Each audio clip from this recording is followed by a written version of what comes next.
Mumbai Indians तर matches fix करते, umpire wicket घेऊन IPL जिंकते, हेच बोलणं आहे ना तुमचं.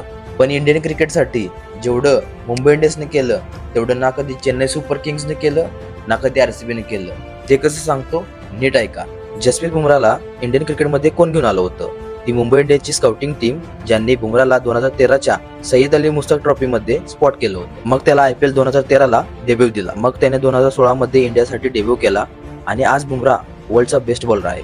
हार्दिक पांड्या बडोद्याच्या एका लोकल टुर्नामेंटमध्ये खेळत होता तेव्हा मुंबई इंडियन्स स्काउट TA शेखरची नजर त्याच्यावर पडली आणि आज तो क्रिकेटचा बादशाह आहे. सूर्यकुमार यादव एक वेळ KKRचा बेंच प्लेअर होता 2014 पर्यंत. मुंबई इंडियन्सने त्याला सुद्धा आपल्या टीम मध्ये आणलं आणि आज तो T20 क्रिकेट टीमचा कॅप्टन आहे. कानपूर सारख्या छोट्या गावातला कुलदीप यादव जेव्हा 17चा होता, मुंबई इंडियन्सची नजर त्याच्यावर पडली. कुलदीप यादवने सचिन तेंडुलकर, रोहित शर्मा सोबत नेट्समध्ये प्रॅक्टिस केली आणि आज तो पण इंडियासाठी खेळतोय.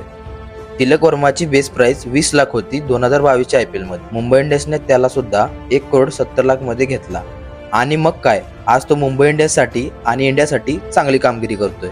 तसेच कर्नाटकचा मनीष पांडे असो किंवा गुजरातचा अक्षर पटेल, हरियाणाचा युवी चहल, दिल्लीचा शिखर धवन, बिहारचा ईशान किशन आणि आंध्र प्रदेशचा अंबाती रायडू, या सगळ्यांना घडवलं मुंबई इंडियन्सने. लेगसी फक्त 5 ट्रॉफीची नाहीये, त्यामुळे मुंबई इंडियन्सला ट्रोल करताना ही सगळी नावं लक्षात ठेवा.